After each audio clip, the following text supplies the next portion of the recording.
দেখতে পাচ্ছ আমাদের দুই ছানাপোনা কি সুন্দর দুজন দুজনকে আদর করছিল, কিন্তু ওই মুহূর্তটা ক্যাপচার করতে করতে সরে গেল। আর এদিকে দেখো, এই যেদিকে দুজন আরও আছে। তো দেখো এদিকে কি সুন্দর ফুলমালা আমার পাশের বাড়ির দিদি একটু রেডি করে দিয়েছে। তো যেটা বলাই হয়নি, ধরতে কি তোমাদের সাথে শেয়ার করাই হয়নি, আজ হলো আমাদের বাড়িতে কালী পুজো। তো হ্যালো বন্ধুরা, কেমন আছো সবাই? আশা করি সবাই ভালো আছে, সুস্থ আছো, আমি অনেক ভালো আছি। তো চলো আজকে ভাবলাম ছোট্ট করে এই পুজো ব্লগটা তোমাদের সাথে একটু শেয়ার করি। আর কেউ যদি একটুকু ভিডিওটা ভালো লাগে তো কিছুটা পথ আমার সাথে চলতে পারো। তো ভিডিওটির সঙ্গে থাকো, লাইক শেয়ার কমেন্ট অবশ্যই একটা করো। আর এদিকে দেখো সারাদিন উপোস থেকে আমি সব কাজগুলো সেরে নিচ্ছি। আর ওদিকে পাশে মানে ব্রাহ্মণ যে পিসি ছিল সে কিছুটা ভোগের আয়োজন করে দিয়েছে। আর এদিকে দেখো আমি ফলগুলো বানিয়ে নিয়েছি, কাঁচা ফলটা তো আমরা বানাতে পারবো সেই জন্য। আর এদিকে ফলগুলো বসে বসে বানাচ্ছিলাম। আর এটা আমাদের বাৎসরিক পুজো।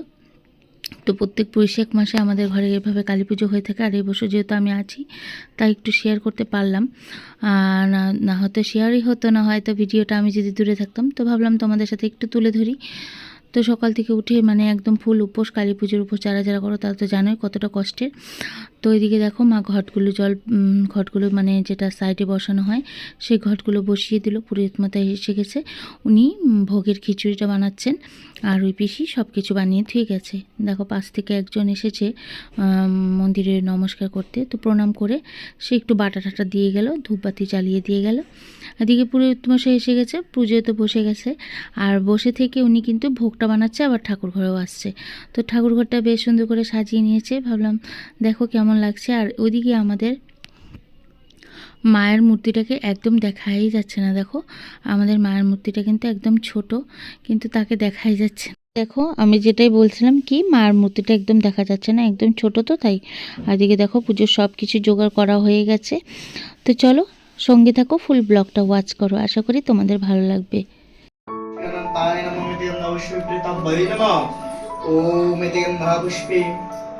ओम क्रों गंगे चुजुना चैव गोदावरी सरस्वती नर्मदा सिंधु कावेरी जलेस्मिन् सन्निधिं कुरु। ओम गंगा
स्वाहा ओम सर्वेदं बिल्लवतं सर्वरत्नकलिताय स्वाहा सर्वेदं बिल्लवतं सर्वेशे स्वाहा ओम सर्वेदं बिल्लवतं ओम श्रीमश्राय स्वाहा ओम सर्वेदं बिल्लवतं सर्वेशे स्वाहा ओम सर्वेदं बिल्लवतं ओम शिरस्कटाय स्वाहा ओम सर्वेदं बिल्लवतं তো বন্ধুরা দেখো যজ্ঞ শেষ হয়ে পুরোহিত মশাই পুজোটা কমপ্লিট করে কিছুক্ষণের জন্য মন্দিরটা বন্ধ ছিল, তারপর দেখো উনি নিজের হাতে প্রসাদটা বেড়ে নিচ্ছে, কারণ উনি আমাদের হাতে খাবেন না আর উনি নিজে রেঁধে রেঁধে খায়, তো তাই। আর দেখো ভোগের প্রসাদ, সবাই একটু ভোগ দর্শন করে নাও। তো সকালে বলে ভোগ দর্শনে দুর্ভোগ কাটে, যাই হোক। আর এদিকে মাকে আরেকবার দর্শন করিয়ে দিলাম। তো চলো এখন পুরোহিত মশাই প্রসাদ টসাদ খেয়ে চলে গেলে তারপর আমরা প্রসাদটা নেব। তো এদিকে দেখো উনি পূজা টুজা কমপ্লিট করে এখন উনি যাওয়ার জন্য রেডি হচ্ছে। এই মুহূর্তে প্রচুর পরিমাণে বৃষ্টি নামেছে, মানে ঝড় বৃষ্টি একদম। তো চলো পুরোহিত মশাই একটু বৃষ্টি থামতে চলে গেল। আর এদিকে দেখো মা ভোগের প্রসাদগুলো বেড়ে বেড়ে সবাইকে একটু একটু দিয়ে দিচ্ছে। আর এত রাতে না, মানে এত লোক তো ছিল না, যার যে কয়েকজন ছিলাম সবাইকে একটু একটু প্রসাদ বেড়ে দিল। আর দেখো ভোগের প্রসাদ আমিও একটু খেয়ে নিলাম, তো উপোস ভাঙলাম প্রসাদটা খেয়ে। তারপর দেখো যেটা বারোয়ারি খিচুড়ি হবে, যেটা সববার জন্য হচ্ছে, তো সেটা তো রাত করেই বানানো হচ্ছে, সকালে সবাই প্রসাদ নিতে আসবে। তো কষ্টের মানে কথা একটা কি, প্রসাদ দেওয়ার সময় এতটাই ব্যস্ত ছিলাম যে কেউ আর ভিডিও করতে পারিনি। তো অনেকটাই প্রসাদ বানানো হয়েছে, এরকম এরকম 2 কড়াই, আর এত লাবড়া খিচুড়ি পায়েস সবই করা হয়েছিল সববার জন্য। তো চলো সকালে সবাই প্রসাদও নিয়ে নিয়েছে। তো পুজোটা কেমন লাগলো আজকের এই ব্লগটা। আর এটা দেখো খিচুড়ি গুড়ের পায়েস।